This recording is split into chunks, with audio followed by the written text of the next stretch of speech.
पुस्तक को 12 अध्यायों में विभाजित किया गया है, जिनमें से प्रत्येक मस्तिष्क के कार्य को नियंत्रित करने वाले एक विशेष सिद्धांत पर केंद्रित है। पहला सिद्धांत, व्यायाम। यह मानता है कि नियमित शारीरिक गतिविधि संज्ञानात्मक क्षमताओं को बढ़ाकर और मानसिक गिरावट के जोखिम को कम करके मस्तिष्क को बढ़ाती है। मेडिना बताते हैं कि हमारे पूर्वज लगातार चलते रहते थे और हमारा मस्तिष्क ऐसे वातावरण में सबसे अच्छा काम करने के लिए विकसित हुआ जिसमें शारीरिक परिश्रम शामिल है। दूसरा सिद्धांत, अस्तित्व, चर्चा करता है कि मानव मस्तिष्क बाहरी परिस्थितियों में जीवित रहने से संबंधित समस्याओं को हल करने के लिए कैसे विकसित हुआ। ये विकासवादी परिप्रेक्ष्य ये समझाने में मदद करता है कि क्यों कुछ समस्या समाधान, दृष्टिकोण और तनाव प्रतिक्रियाएं हमारे मस्तिष्क में गहराई से समाहित है।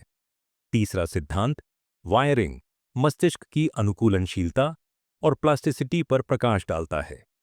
मेडिना का मानना है कि प्रत्येक मस्तिष्क अलग अलग तरीके से वायर्ड होता है, जो आनुवंशिक कारकों और व्यक्तिगत अनुभवों दोनों से आकार लेता है।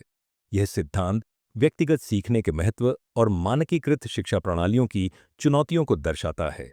ध्यान में इस सिद्धांत से पता चलता है कि मस्तिष्क प्रभावी रूप से मल्टीटास्क नहीं कर सकता है।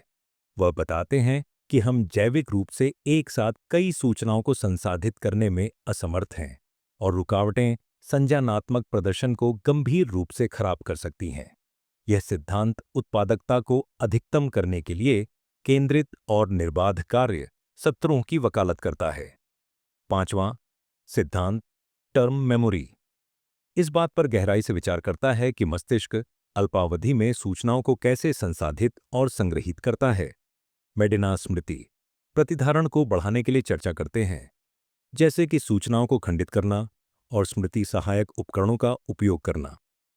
दीर्घकालिक स्मृति, छठा सिद्धांत, दीर्घकालिक यादों के भंडारण और पुनर्प्राप्ति के पीछे के तंत्र को शामिल करता है।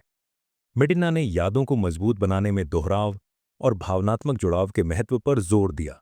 सुझाव दिया कि सीखना समय के साथ होना चाहिए और सार्थक अनुभवों से जुड़ा होना चाहिए। सातवां सिद्धांत, नींद, संज्ञानात्मक कार्य की महत्वपूर्ण भूमिका का पता लगाता है। मेडिना बताते हैं कि स्मृति समेकन, समस्या समाधान और भावनात्मक विनियमन के लिए नींद आवश्यक है। वह मस्तिष्क के प्रदर्शन को अनुकूलित करने के लिए पर्याप्त और गुणवत्तापूर्ण नींद की वकालत करते हैं। आठवें सिद्धांत में मेडिना मस्तिष्क पर पुराने तनाव के हानिकारक प्रभावों पर चर्चा करते हैं। वह बताते हैं कि तनाव किस तरह संज्ञानात्मक कार्य, स्मृति और भावनात्मक कल्याण को खराब कर सकता है। सिद्धांत तकनीकों, शारीरिक गतिविधि और सामाजिक समर्थन के माध्यम से तनाव को प्रबंधित करने के महत्व पर प्रकाश डालता है। नौवां सिद्धांत, संवेदी एकीकरण, ये जांचता है कि मस्तिष्क पर्यावरण से संवेदी जानकारी कैसे संसाधित करता है। मेडिना बताते हैं कि हमारी इंद्रियां दुनिया की धारणा बनाने के लिए एक साथ काम करती हैं और यह कि कई इंद्रियों को शामिल करने से सीखने और स्मृति को बढ़ाया जा सकता है। दृष्टि तंबू दृश्य जानकारी के लिए मस्तिष्क की प्राथमिकता पर ध्यान केंद्रित करता है। मेडिना बताते हैं कि दृष्टि प्रमुख इंद्रिय है और दृश्य संकेतों को पाठ या श्रवण सूचना की तुलना में अधिक कुशलता से संसाधित करती है। यह सिद्धांत बताता है कि संचार और सीखने में तत्वों को शामिल करने से समझ और अवधारण में सुधार हो सकता है। 11वां सिद्धांत, पुरुष और महिला मस्तिष्क में अंतर की खोज करता है। मेडिना चर्चा करते हैं कि ये अंतर संचार और व्यवहार को कैसे प्रभावित कर सकते हैं।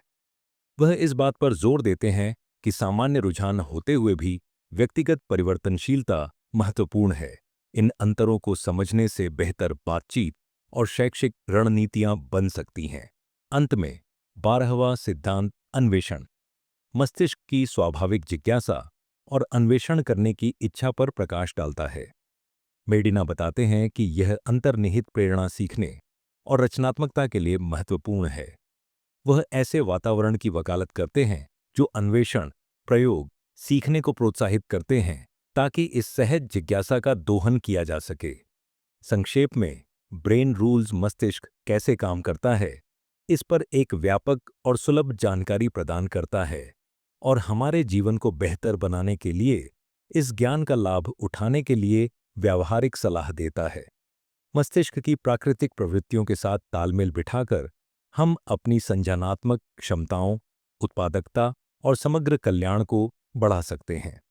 सिद्धांतों को वैज्ञानिक अनुसंधान द्वारा समर्थित किया गया है और एक आकर्षक तरीके से प्रस्तुत किया गया है, जो इसे एक मूल्यवान संसाधन बनाता है जो कोई भी काम, घर और स्कूल में अपने मस्तिष्क के कार्य को अनुकूलित करना चाहता है।